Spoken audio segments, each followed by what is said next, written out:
हमारे चैनल को सब्सक्राइब करें और बेल आइकन दबाएं। विजय सर को बुलाता हूँ।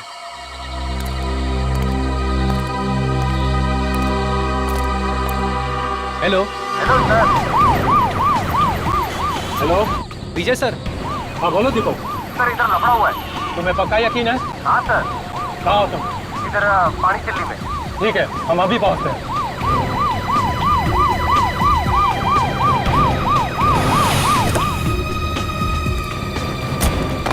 सर कहाँ है गाड़ी?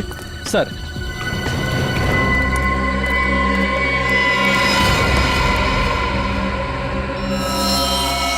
आदमी भी वही है और गाड़ी भी वही है। जाओ पकड़ो उसे। इंस्पेक्टर विजय, क्या हो रहा है यहाँ पे? आप प्लीज यहाँ से चले जाइए। नहीं, मैं नहीं जा सकता, मुझे उससे काम है।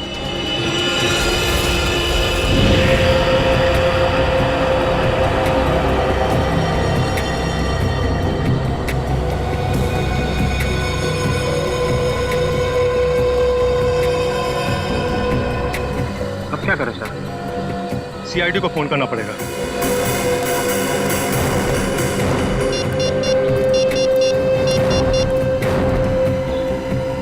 हेलो,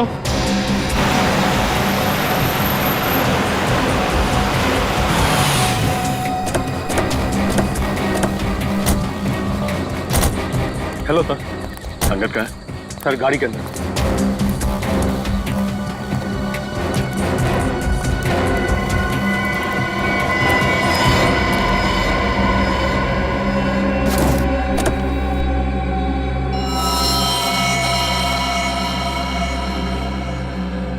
एक ही बार में गले की नस काट दी है।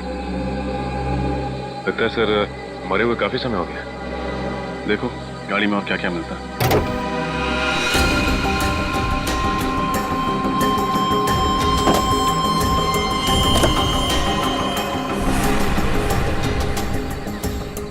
सर यहाँ ये और गाड़ी की पिछली सीट पे खून के धब्बे।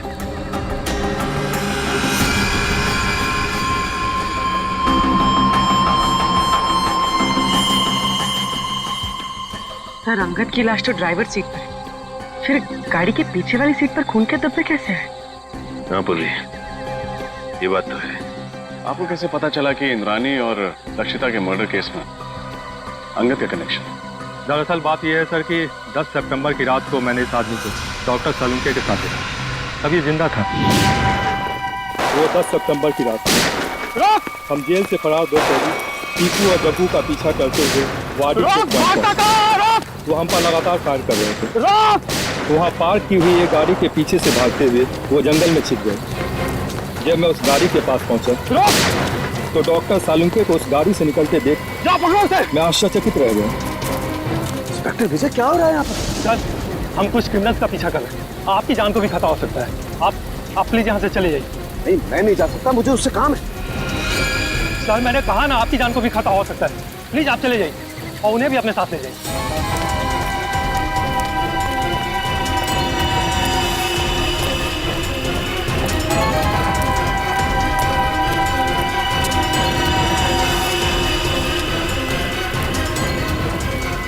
10 सितंबर को आपने डॉक्टर सालुंके को अंगद के साथ देखा था। 10 सितंबर को तो इंद्राणी और लक्षिता का खून हुआ था।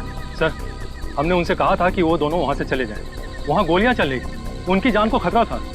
लेकिन डॉक्टर सलूंके जिद करने लगे कि उन्हें इस आदमी से कुछ जरूरी बात करनी है। एक बात समझ में नहीं आई, लक्षिता और इंद्राणी के मर्डर से पहले सालुंके साहब अंगद को कैसे जानते थे?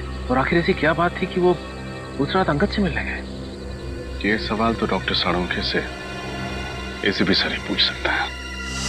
ये रही डॉक्टर सालुंके की तैयार की गई फॉरेंसिक रिपोर्ट, जो उन्होंने सितंबर 11 को तैयार की थी। और इस फोल्डर में दोबारा की तैयार की गई पोस्टमार्टम रिपोर्ट है, जो तारिका और मैंने मिलकर तैयार की। और क्या अंतर है दोनों में? डॉक्टर सालुंके की रिपोर्ट के मुताबिक इंद्राणी और लक्षिता का खून रात 9 और 11 बजे के बीच हुआ, जबकि सच तो यह है कि दोनों की मौत रात 8 बजे के पहले हो चुकी थी। क्या? 10 सितंबर की रात को मैंने इस आदमी को डॉक्टर सलूंके के साथ देखा था।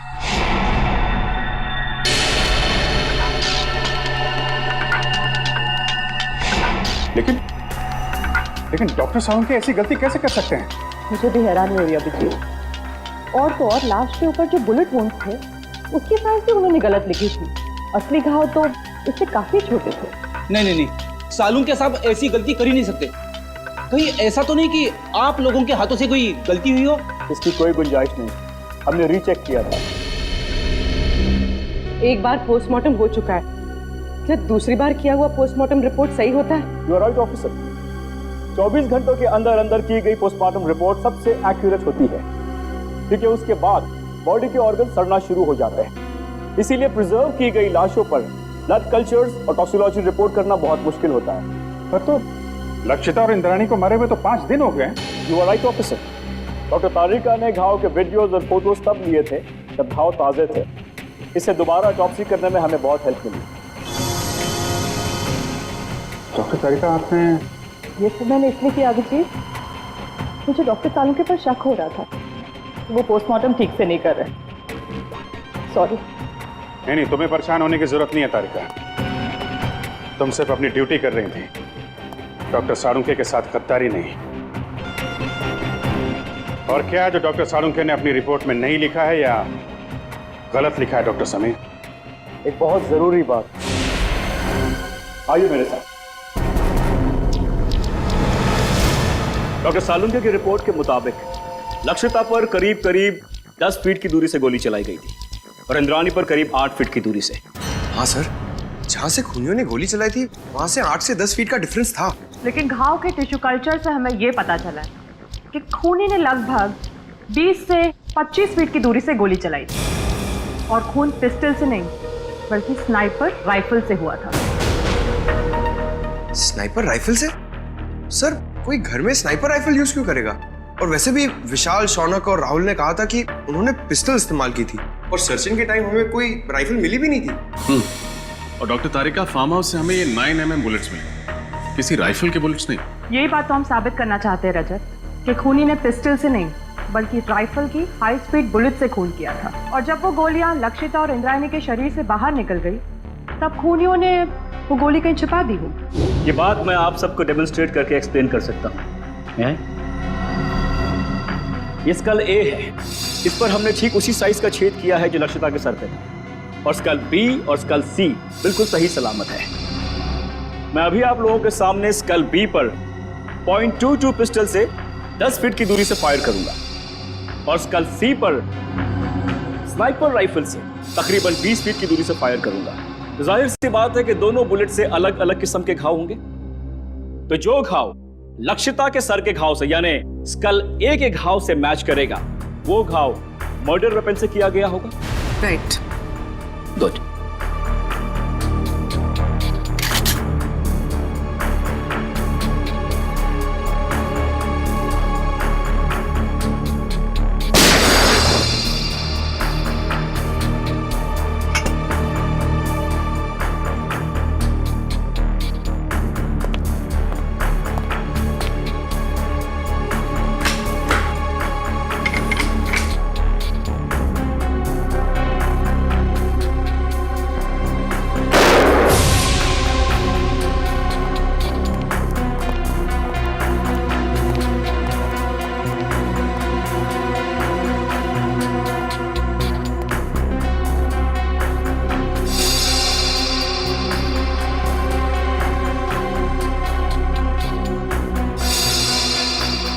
उनका कहना बिल्कुल सही है सर, दोनों का खून राइफल से ही किया गया। हाई स्पीड बुलेट से जो घाव स्कल पर हुआ है वही घाव लक्षिता के सर पर भी था।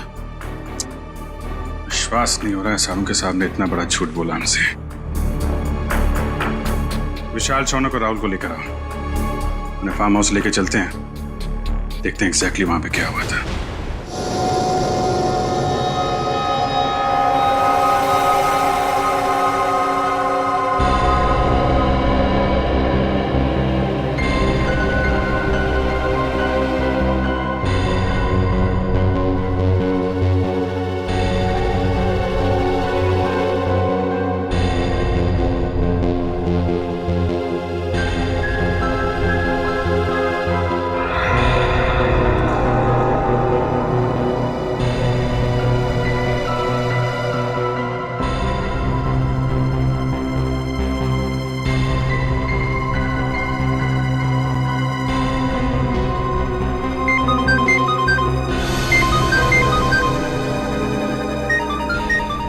ये मेरा फोन है, मुझे लेने दो।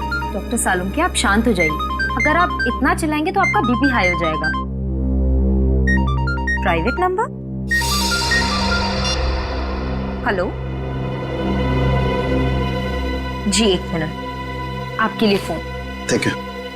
हेलो, कहाँ हो तुम? मैं दोपहर से तुम्हारा इंतजार कर रहा हूँ, फोन क्यों नहीं किया?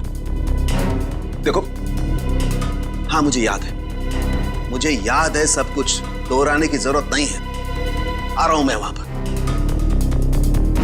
क्या तुम्हारा दिमाग खराब हो गया? देखो, जो कुछ करना है मेरे साथ करना, उसे कुछ भी नहीं होना चाहिए। हाँ ठीक है, आ रहा हूं मैं।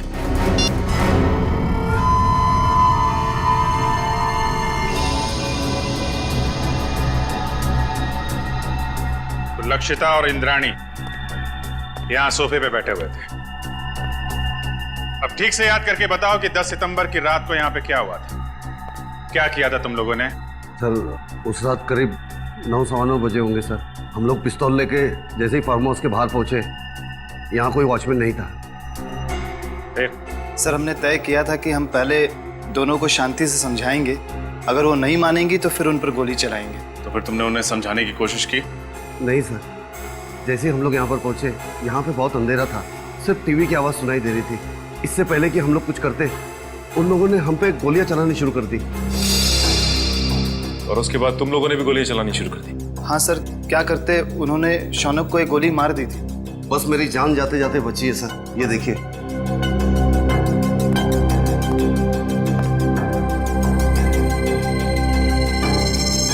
जब तुम्हें ये गोली लगी तो तुम कहाँ खड़े थे? यहाँ सर, मैं यहाँ खड़ा था सर। जैसे ही मुझे गोली लगी, मैं वहां पर उस दीवार पर जाके टकराया और मेरा सर वहां पर लग गया।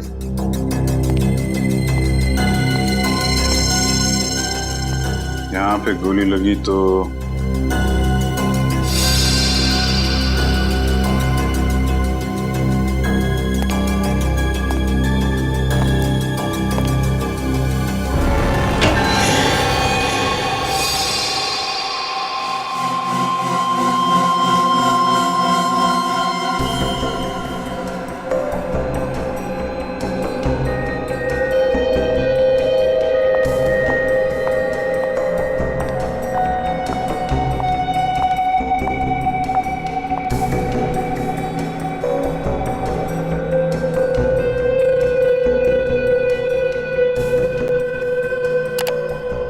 तारिका, गाड़ी की बैक सीट पर जो खून के धब्बे मिले हैं उनकी जांच हो गई है। 2 अलग अलग लोगों का खून है और दोनों में औरत का डीएनए मिला है। Have a look.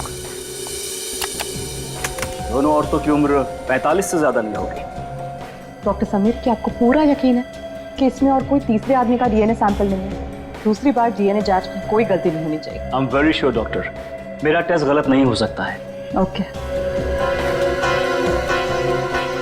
अच्छा, आपने अभी कहा कि दोनों औरतों की उम्र लगभग 45 साल है, राइट? या 45। तो कहीं ये डीएनए इंद्राणी और लक्षिता का तो नहीं? उन दोनों की उम्र भी लगभग 45 साल ही थी। हो सकता है, क्वाइट पॉसिबल।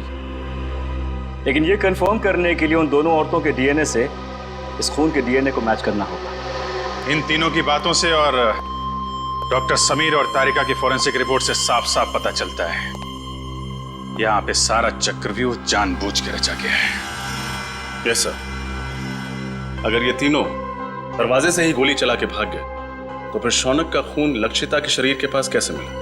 और सर, अगर दोनों यहाँ बैठी थी तो हमें इंद्राणी की लाश यहाँ नीचे कैसे मिली? हो सकता है गोली लगने के बाद वो वहां से उठ के भागी और यहाँ पे गिर पड़ी। और इस दीवार पे गोलियां कहां से चलाई गई? और तो और इन तीनों लोगों की उंगलियों के निशान इस घर में कहां से आए? अंगद, ये सारी कारीगरी उस अंगद की है। उसी ने इन तीनों की उंगलियों के निशान और ब्लड सैंपल यहाँ पे प्लांट किए हैं। और सर, अगर इंद्राणी और लक्षिता ने गोलियां चलाई होती तो हमें गन्स भी मिलती। गन्स तो हमें मिली नहीं है। करेक्ट। और सबसे बड़ी बात यह है कि गोली अगर दरवाजे की तरफ से चलती तो घाव सर के पीछे की तरफ होता है, सामने या साइड में नहीं। अब तो साफ हो गया है, डॉक्टर सालुंके ने जानबूझ के गलत रिपोर्ट बनाई है ताकि हम इन तीनों पे शक करें। मगर सर डॉक्टर सालुंखे ऐसा करेंगे क्यों? अब ये बात तो डॉक्टर सालुंखे ही बता सकते हैं, और डॉक्टर साहब गायब हैं। समझ में नहीं आता ये सालुंखे अजीब हरकतें क्यों कर रहा है। सर, अंगद के गाड़ी के बैक सीट पे जो खून मिला था उसके डीएनए टेस्ट से साबित होता है कि वो खून लक्षिता और इंद्राणी का था, और डॉक्टर सालुंखे उस दिन अंगद के साथ ही थे। सालुंखे से बहुत सारे सवाल पूछने हैं, बहुत सारे सवाल हैं। फोन लगा रहा हूँ लेकिन फोन लग नहीं रहा है उसका। सर डॉक्टर सालुंखे तो अपना फोन 24 घंटे ऑन रखते हैं और उनकी आदत है कि वो तुरंत फोन रिसीव करते हैं। लेकिन सर जब हम उनके घर उस दिन गए थे तो उन्हें पता भी नहीं था कि उनका फोन है कहाँ।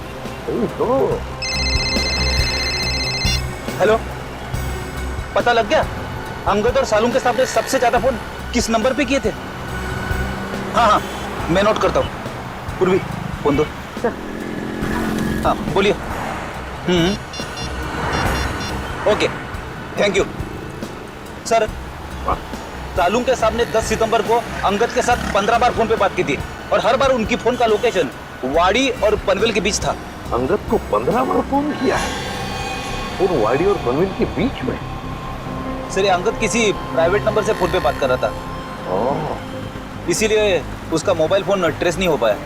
और 15 सितंबर को रात 9 बजे सालुंखे साहब का मोबाइल शादीन मॉल के पास ट्रेस किया गया है। शादीन मॉल? सर, डॉक्टर तारिका से मिलने के बाद अभिजीत और मैं वहाँ डिनर के लिए गए थे, और इसी मॉल के पार्किंग लॉट में सर मुझे गाड़ी के विंडशील्ड पे चॉकलेट के पेपर पे लिखा हुआ वो सुराग मिला था, और उसी सुराग के जरिए हम लोग होटल रेड सेंट्रल के कमरा नंबर 111 तक पहुंचे। सर इसका मतलब डॉक्टर सालुंखे ने आपकी गाड़ी पर वो सुराग हमारे लिए छोड़ा था। सर मतलब डॉक्टर सालुंखे हमारी मदद करना चाहते हैं। पहले ये सालुंखे काम बिगाड़ता है और फिर सुधारने के लिए हमारी मदद भी कर रहा है। वाह, सालुंखे को तो सच्चाई बतानी ही पड़ेगी, सच्चाई बतानी पड़ेगी सालुंखे को।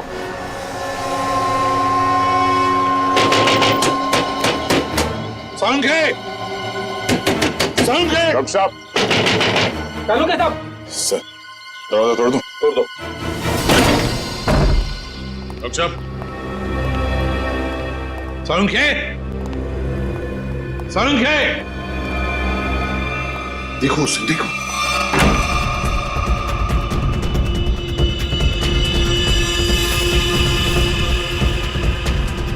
अबे पकिया, उठ, सीआईडी वाले आगे। सालुंखे! डॉक्टर साहब! डॉक्टर साहब!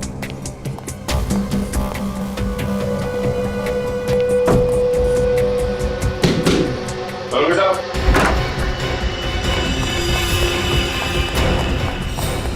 रुक जा! Salunkhe sir, Salunkhe sir.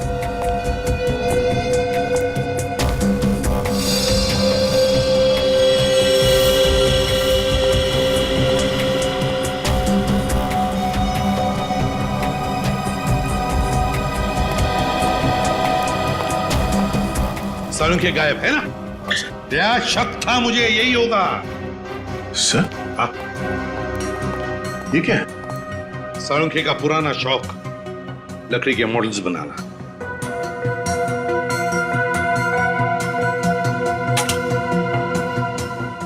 Doctor साहब का मोबाइल सर।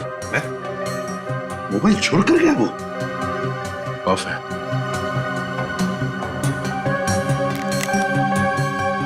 सर, इसमें ना तो बैटरी है ना सिम कार्ड। बैटरी भी नहीं, सिम कार्ड भी नहीं। सर सालुंखे सर तो कहीं नहीं, मगर अंदर के कमरे में काफी सारे मॉनिटर्स का सेटअप लगा है। CCTV monitor. CCTV monitors?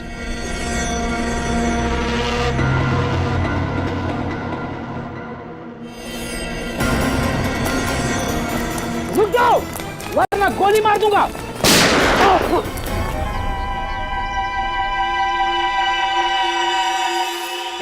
बच गया। बच गया, लेकिन अब नहीं बचोगे बच्चू।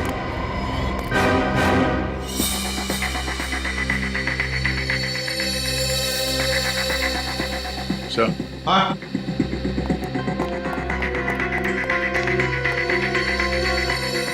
ये देखिए सर, खुफिया कैमरा। लगता है कोई डॉक्टर सालुंके के ऊपर नजर रखे हुए था। सर, और ये मोनिका भी कहीं दिखाई नहीं दे रही है। सर, मुझे लगता है सालुंके सर को ये कहीं लेकर गई होगी सर। कहाँ? ये दोनों बताएंगे सर। हमें कुछ नहीं मालूम साहब। क्या जानते हो तुम? साहब कुछ नहीं जानते सर। कुछ नहीं जानते? कुछ नहीं जानते साहब, हम तो सिर्फ घर की देखभाल करते हैं साहब। डॉक्टर सालुंके और मैडम मोनिका के जाने के बाद घर में कोई ना देख पाए सर। डॉक्टर सालुंके कहाँ है? हमें कुछ नहीं मालूम सर। तो छोटे मोटे टपोरी है सर। हमें कहा गया था इस घर पे नजर रख के, और जब भी कोई इधर ताक झाक करे तो हमें खबर कर दे। तुमने अभी तक ये नहीं बताया कि डॉक्टर सालुंके और मोनिका कहाँ है? बताओ। कैसे बताए सर? हमें खुद को नहीं पता। हमें तो इतना पता है कि जब तक राहुल, शौनम और विशाल को अदालत सजा नहीं दे देती, तब तक डॉक्टर सालुंके को अपने कब्जे में रखने का है। सर, हमने आपको सब कुछ बता दिया है सर। अपना जुर्म भी कबूल कर लिया है सर। और सर ये भी बता दिया है कि हमने लक्षिता और इंद्राणी का खून कैसे किया, फिर हमें यहाँ क्यों बिठा के रखा है। ये बताने के लिए कि इंद्राणी और लक्षिता का खून तुम लोगों ने नहीं किया। क्या? पर सर, हमने तो सर अपने हाथों से लक्षिता और इंद्राणिया पे गोली चलाई थी सर। हाँ, लेकिन वो दोनों पहले से ही मर चुकी थी। क्या? वो दोनों मर चुके थे? हाँ, मैं समझाता हूं। तुम तीनों ने गोलियां जरूर चलाई थी इंद्राणी और लक्षिता पर उनकी मौत जिन गोलियों से हुई, वो गोलियां तुम लोगों ने नहीं चलाई। तो फिर वो गोलियां किसने चलाई? उस खूनी ने चलाई थी गोलियां जो तुम्हें इन दोनों के खून में फंसाना चाहता था। सर, अगर हमने खून नहीं किया तो फिर हम जा सकते हैं सर? नहीं, तुम लोगों ने खून नहीं किया, पर खून करने की कोशिश जरूर की है, और इसकी सजा तुम्हें जरूर मिलेगी।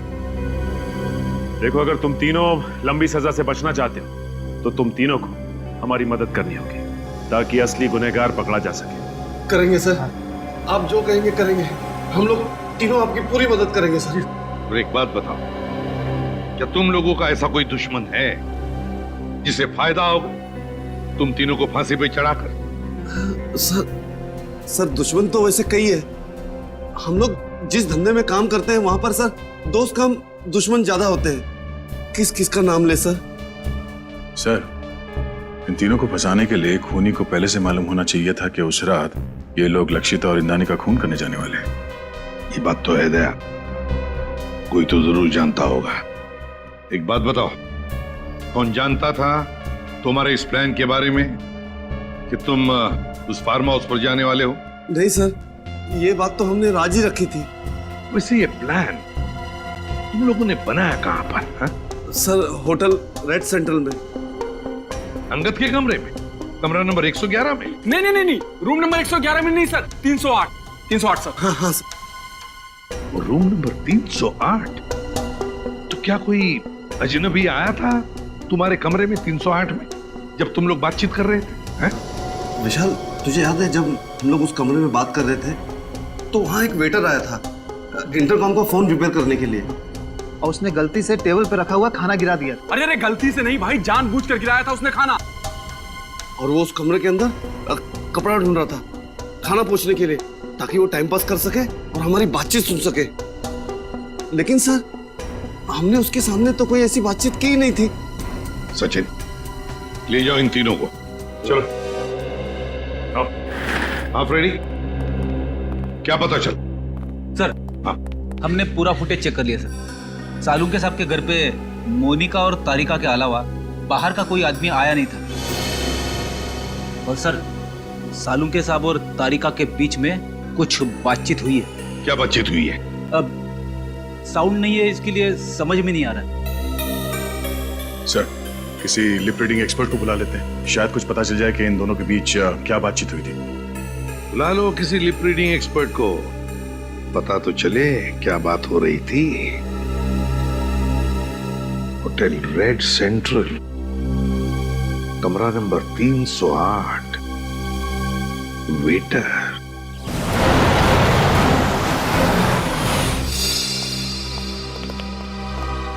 हेलो सर, आप लोग फिर से यहाँ? हमें कमरा नंबर 308 दिखाओ। जहाँ पे शौनक, विशाल और राहुल ठहरे थे सितंबर 10 को। क्यों, क्या हुआ? क्यों क्या बात में, पहले चाबी दो और उस वेटर अमित को बुला।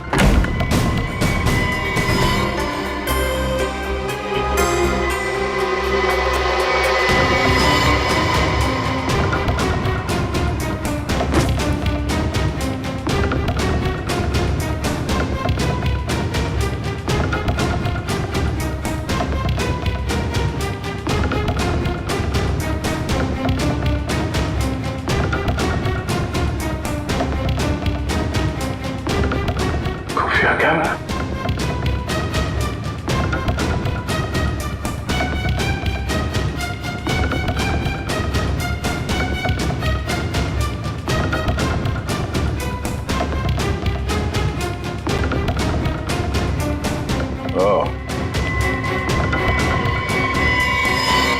ये देखो, खुफिया कैमरा और ये बग।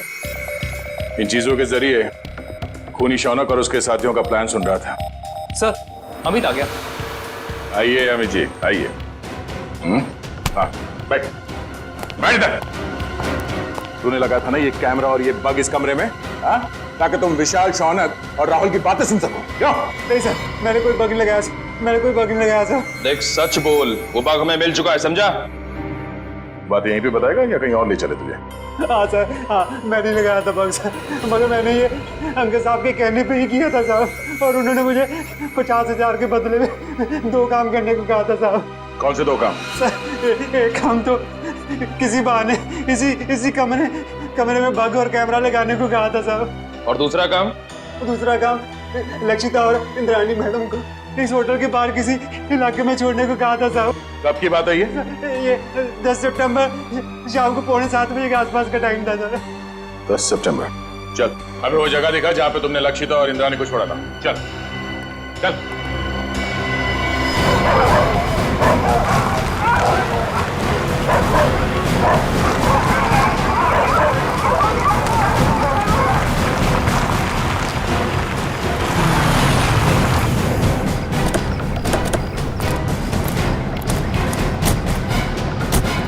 सर, यहाँ पे छोड़ा था मैंने, और सर वो दोनों वहाँ पे खड़े थे, वहाँ पे। कुछ बात कर रहे थे वो?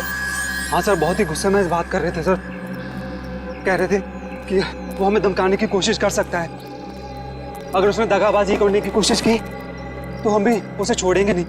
लेकिन सर उसके बाद मैं होटल में चला गया, उसके बाद क्या कुछ हुआ मेरे को सर पता नहीं। सर, इंस्पेक्टर विजय ने डॉक्टर सालुंखे और अंगद की गाड़ी को आखिरी बार यहीं आगे पास में ही देखा था, और बाद में गाड़ी की बैक सीट पर उन दोनों औरतों के खून के निशान भी मिले। ऐसी जगह पे राइफल या स्पीड बुलेट का इस्तेमाल किया जा सकता है। खूनी ने राइफल का इस्तेमाल किया है, पिस्टल का नहीं। तो गोली 5 फीट की दूरी से नहीं, काफी दूर से चलाई गई है। एक काम करो, आसपास देखो कोई सबूत मिलता है क्या।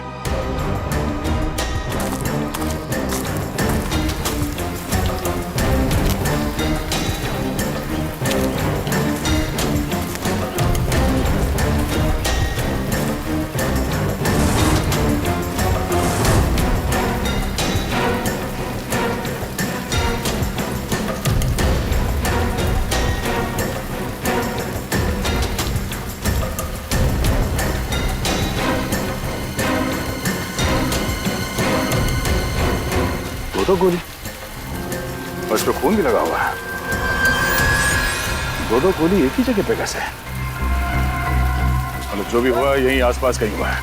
सर, निकल। सर, इस झाड़ी में ये सैंडल मिला है सर, इस पे खून लगा हुआ है, लेकिन सर खून सूखा हुआ है सर। खून लगा? हाँ सर।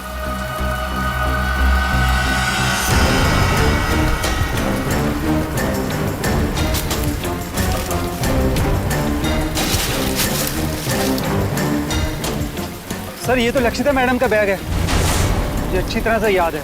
उस दिन होटल में वो यही बैग लेकर आई थी। लक्षिता मैडम का बैग? कैसे? खून लगा हुआ है। इस बैग पे जो उंगलियों के निशान हैं, जरूर उस खूनी के होंगे। और वो खूनी भी ज्यादा दूर नहीं गया होगा।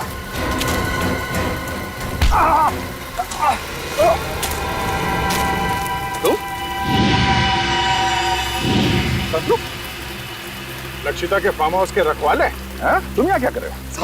साहब मुझे माफ कर दो साहब, मैंने कोई खून नहीं किया साहब, मुझे तो आपके ऊपर नजर रखने के लिए कहा गया था साहब। सच बता, तूने झूठी गवाही क्यों दी? हमें पता चल चुका है कि तूने फार्म हाउस में कोई खून होते हुए देखा ही नहीं है, क्योंकि तुम्हारी लक्षिता मैडम और इंद्राणी मैडम, उन दोनों की मौत 7:30 बजे हुई और यहाँ पे। साहब मुझे छोड़ दो साहब, मुझे अंकल साहब ने बोला था ऐसा करने के लिए साहब। अंगद मर चुका है। मुझे कोई दूसरा आदमी फोन करके काम करने के लिए कहता था साहब। कौन है वो आदमी? मुझे नहीं पता साहब, कौन है वो आदमी? वो कभी सामने नहीं आया साहब, वो हमेशा मुझे फोन पे बोलता था सर। मगर अब उसे सामने आना ही होगा। चल चल। मिस्टर मयंक, इस सीसीटीवी फुटेज को गौर से देखिए और हमें बताइए कि ये लोग क्या बोल रहे हैं। इसमें कोई साउंड सुनाई नहीं दे रहा है। यही तो मेरा काम है officer.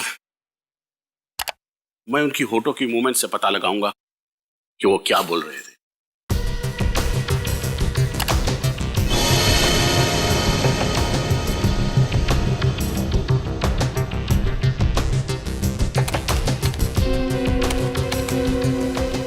ACP sir,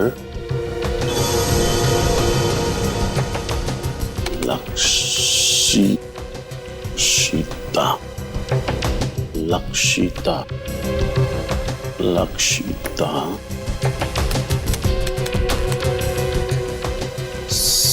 CID team.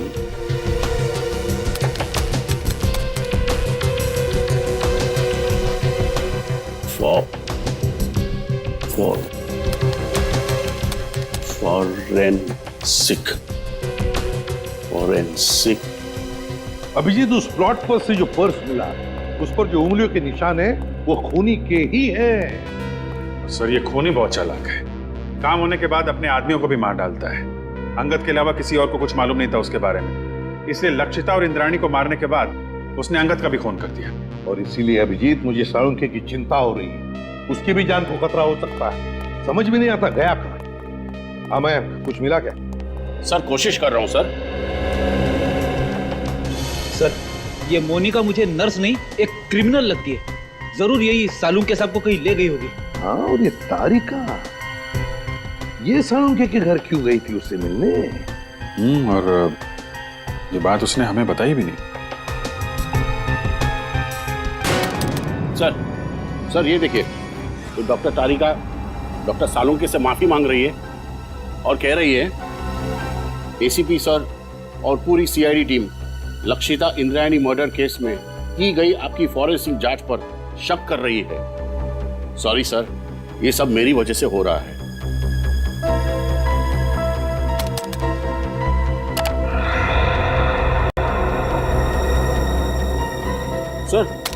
Sir ये भी देखिए, डॉक्टर साळुंखे किसी के साथ फोन पर गुस्से में बात कर रहे हैं और कह रहे हैं जो करना है मेरे साथ करो, उस लड़की को कुछ नहीं होना चाहिए, मैं आ रहा हूं।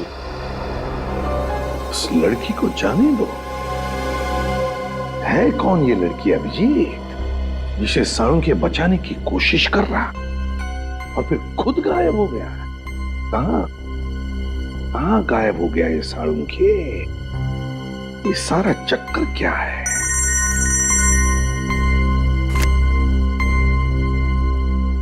डॉक्टर समीर, ये देखिए सर, ये तो हाई स्पीड बुलेट है। यस सर, और ये .22 कैलिबर की राइफल से फायर की गई थी। लक्षिता और इंद्राणी के शरीर पर जो घाव थे वो इन्हीं बुलेट से हुए थे सर। ओह,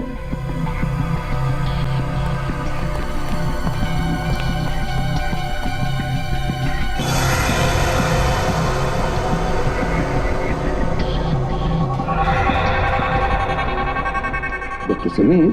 यस सर। ये अंगूठे का निशान है ना? Yes sir. ये ऐसे धुंधले क्यों है ये निशान? ये ठीक से मिले नहीं? नो सर, ये धुंधला नहीं है, ये निशान ऐसे ही है। I explain. ये देखिए सर, खून से सनी हुई बाकी उंगलियों के निशान हैं इस बैग पर, लेकिन अंगूठे का निशान नहीं है सर।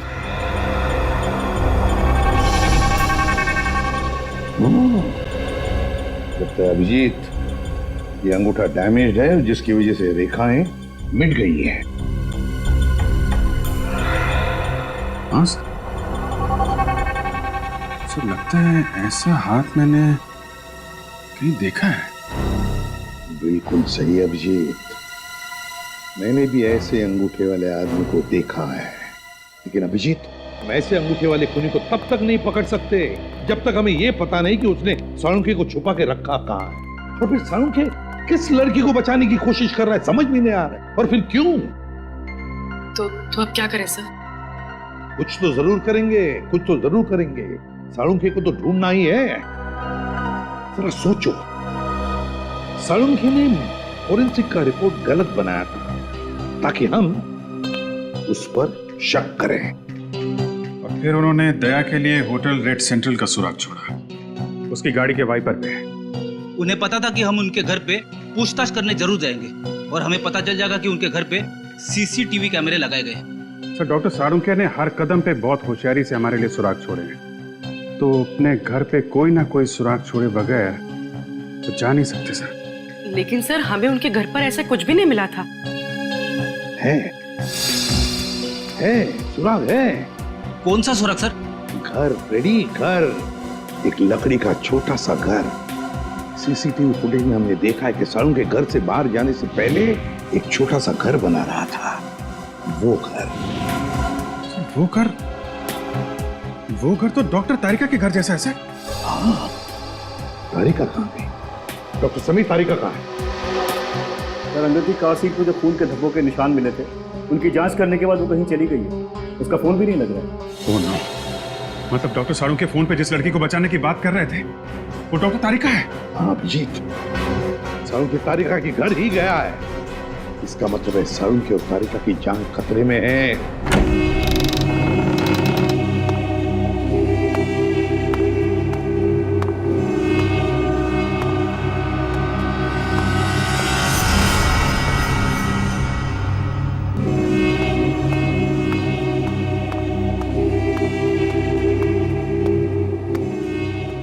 आज तुम दोनों की मौत होगी। आज ये सारा किस्सा ही खत्म होगा। नहीं नहीं नहीं नहीं नहीं डॉक्टर तारिका, ऐसे रोते नहीं।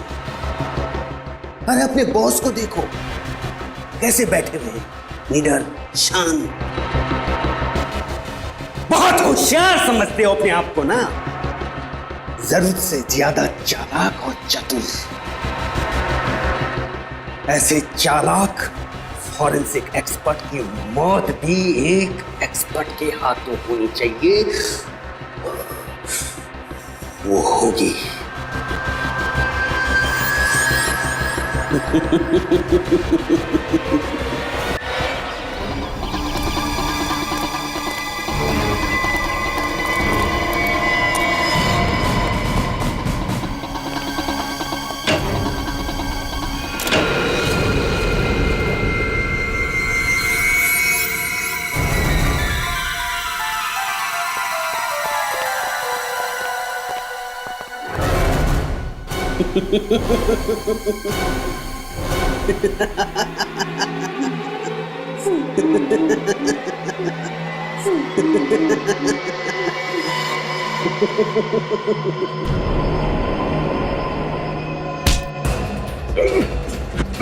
इंजेक्शन दे दो तुषार, हर किसी नहीं। सीआरडी मुझे जिंदा कभी नहीं पकड़ सकती है। मैं ये इंजेक्शन खुद इंजेक्ट करूंगा। नहीं नहीं।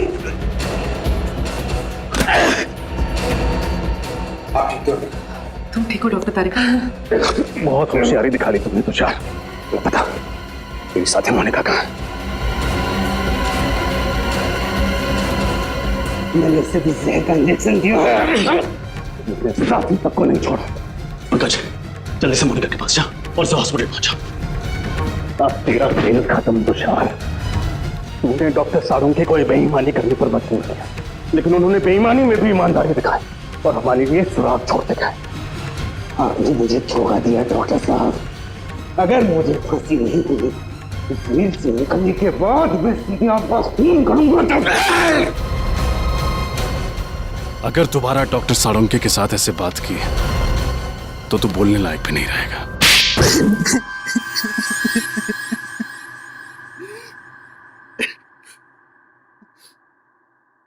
कितनी मेहनत से मैंने ये पूरा प्लान तैयार किया था। एक तीर में 5 शिकार, लक्षिता, इंद्राणी, राहुल, विशाल, शौनक, सबको एक साथ अपने रास्ते से हटाने का प्लान बनाया था मैंने। इंद्राणी और लक्षिता को तुमने क्यों मारा? क्योंकि मैं इनकी पूरी जमीन हड़पना चाहता था, इसलिए मेरे लिए इनका मरना बहुत जरूरी था। मैंने इन्हें इस तरीके से मारा कि इनके खून के इल्जाम में ये तीनों फंस जाएं और इन्हें फांसी की सजा हो जाए, क्योंकि इन तीनों ने लक्षिता और इंद्राणी को जान से मारने की धमकी दी थी। इसलिए सबको यही लगता कि खून इन तीनों ने किए। लेकिन इस सब में डॉक्टर साळुंखे को क्यों फंसाया तुमने? क्योंकि सीआईडी डॉक्टर साळुंखे पर बहुत भरोसा करती है। उनकी फॉरेंसिक रिपोर्ट के आधार पर केस की तहकीकात आगे बढ़ाती। यहाँ तक कि अदालत में फॉरेंसिक रिपोर्ट को बहुत महत्व दिया जाता है। इसलिए मैंने डॉक्टर साळुंखे को गलत फॉरेंसिक रिपोर्ट बनाने के लिए मजबूर किया। तुम्हारा दिमाग खराब है? तुमने पूरी की पूरी सीआईडी टीम के पीछे अपने स्नाइपर लगा रखे? वो भी बहुत अच्छे स्नाइपर। इनका निशाना कभी चूकता नहीं है डॉक्टर साहब। इसलिए मेरे कहे अनुसार अगर आपने इस मर्डर केस में इस फॉरेंसिक रिपोर्ट में बदलाव नहीं किया ना तो क्या? तो मैं आपकी पूरी सीआईडी टीम को एक साथ एक समय मरवा डालूंगा। मेरी मदद करेंगे ना? देखो तुम, आप मेरी मदद करेंगे। अगर आपने एक भी सीआईडी ऑफिसर को इन्फॉर्म करने की कोशिश की ना तो मैं पूरी की पूरी सीआईडी टीम को खत्म कर दूंगा। जरा सोचिए डॉक्टर साहब, 16 साल पुराने आपके दोस्त और सीआईडी टीम, इन सब की मौत के जिम्मेदार आप होंगे। आप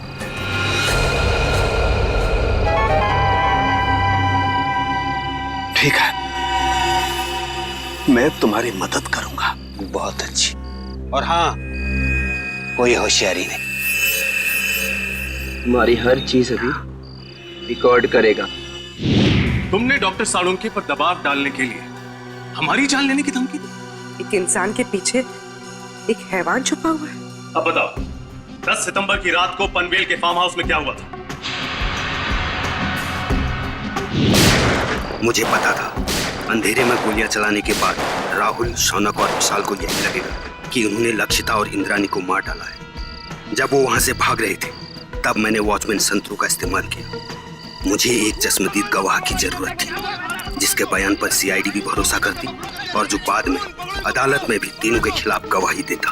प्लान तो तुमने बहुत मेहनत से बनाया था, लेकिन डॉक्टर साळुंखे की होशियारी और हमारी टीम की सूझबूझ और एकता के कारण तुम्हारा प्लान कामयाब नहीं हुआ। अब तुम्हारे खिलाफ ऐसा केस तैयार करेंगे कि इस डबल मर्डर के लिए तुम्हें फांसी ही होगी। साळुंखे, यार हमने तुम पर शक किया, मगर तुमने अपना सब कुछ दांव पर लगा दिया हमें बचाने के लिए। सॉरी यार। अरे सॉरी? हाँ सॉरी।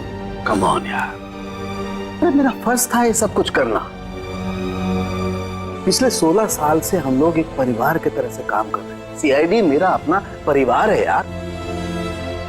हाँ मैं मानता हूं, एक पल के लिए मुझे कश्मकश थी कि मैं सीआईडी को भी बचाऊं और अपने प्रोफेशन के साथ गद्दारी भी नहीं करूं। ये प्रॉब्लम थी मेरे सामने। लेकिन यार Pradyuman, please don't say sorry यार, प्लीज। चलो ठीक है, जो हुआ सो हुआ, है ना, भूल जा यार। लेकिन सबसे खुशी की बात क्या है मालूम है? जो तू सही सलामत वापस आया वन पीस में। आना ही था मुझे वापस। मुझे पूरा भरोसा था तुम लोगों पर। मुझे मालूम था तुम लोग मुझे कभी कुछ नहीं होने दोगे। तू रोता क्यों है? रो नहीं रहा हूं मैं यार, रो नहीं रहा हूं मैं यार।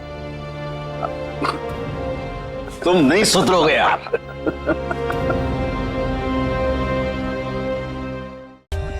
For more updates, subscribe to our channel, click the show links and enjoy watching the videos.